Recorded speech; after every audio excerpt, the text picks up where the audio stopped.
Untuk mengetahui perkembangan terkini dari kebakaran di Gunung Bromo, kita tergabung dengan jurnalis Transmedia Irsya Priyongko.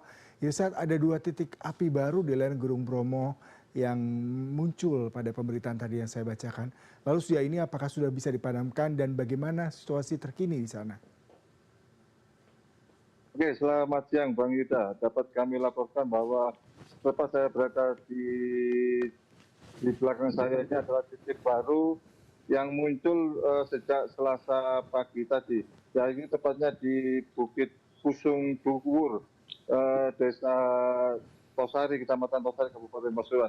Terlihat di belakang saya ini adalah kepulan asap yang membakar pohon-pohon dan ranting di kawasan Gunung Bromo.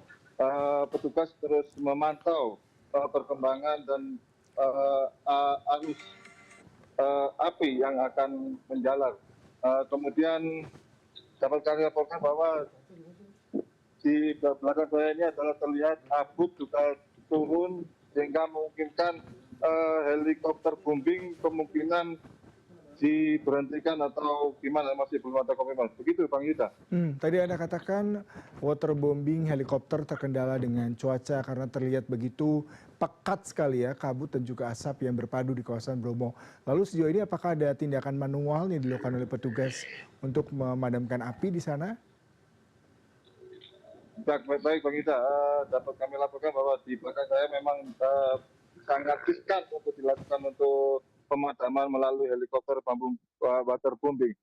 Kemudian petugas diarahkan ke tepat di belakang situ, di situ ada jalan raya di mana petugas melakukan penyekatan atau memadamkan secara manual menggunakan gobyok-gobyok agar api tidak menjalar. Kemudian di saat ini kondisi cuaca di Gunung Bromo, angin begitu kencang dan kabut turun padat gitu Bang Yuda. Kalau kita bicara mengenai wisatawan dan warga yang tinggal di kawasan yang boleh jadi terdampak akibat kebakaran di kawasan Bromo, bagaimana update-nya? Memang terakhir Anda mengatakan semua jalur menuju kawasan wisata maupun hutan sudah ditutup dan pengawasan seperti apa yang dilakukan untuk tetap menjaga kebijakan ini tidak dilanggar oleh warga dan juga para wisatawan? Betul, sejak ditutupnya empat pintu masuk kawasan Gunung Bromo, seluruh aktivitas masuk ke area Taman Nasional Bromo Tengger Semeru ditutup total. Yang ada hanyalah petugas tim gabungan relawan TNI Polri yang bertugas untuk melakukan pemadaman.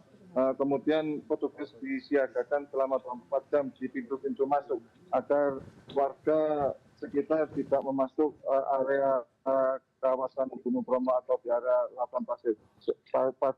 Pasalnya kalau memang kalau memang menerobos nanti akhirnya dapat membahayakan keselamatan mereka. Begitu ya Bang Yuda. Tadi di awal kita melakukan perbincangan, Anda mengatakan memang ada dua titik baru.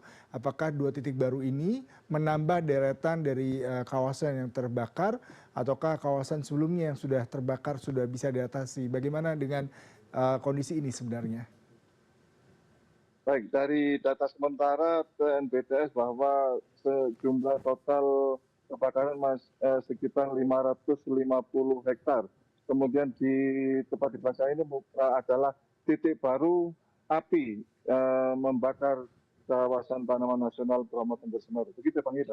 Berarti diperkirakan memang semakin meluas ya, karena memang ada dua titik baru ini, sementara sebelumnya berarti belum bisa diatasi, ataukah justru tempat yang sebelumnya sudah berhasil dipadamkan, seperti apa itu?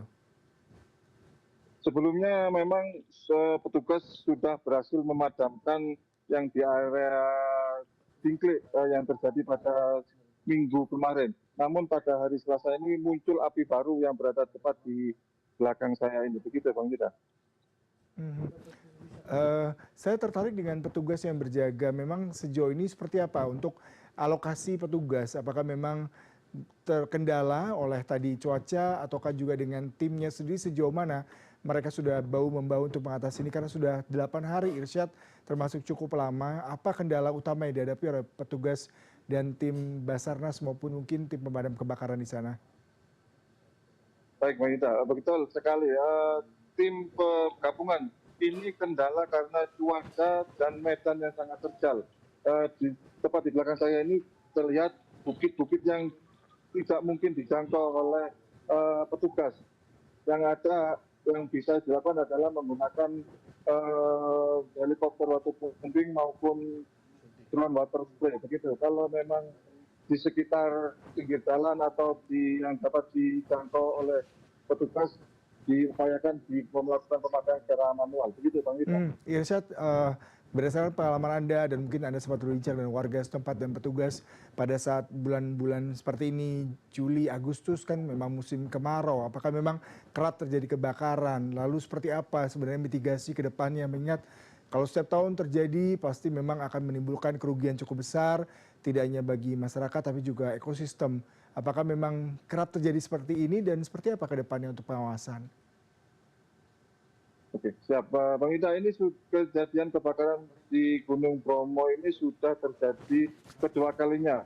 Ada yang pada tahun 2018 terjadi akibat ulah manusia yang flare prewedding, dan yang saat ini adalah karena murni gesekan ranting yang terlalu kering, sehingga kemudian gelombang El Nino yang memungkinkan ranting-ranting di sini gampang atau mudah terbakar sehingga api segera timbul, dan kemudian ditambah lagi sama angin yang saat ini mulai berhembus sejak bulan-bulan kemarau kemarin. Begitu Bang Yuda. Baik, Irsyad, terima kasih untuk laporan langsung Anda. Tetap berhati-hati dalam menjalankan tugas dan kami berharap segera bisa dipadamkan dan kondisi bisa kembali kondusif sehingga kerugian masyarakat akibat kerusakan lingkungan dan juga aktivitas pariwisata bisa kembali normal untuk kawasan Bromo dan sekitarnya. Terima kasih untuk laporan langsung Anda.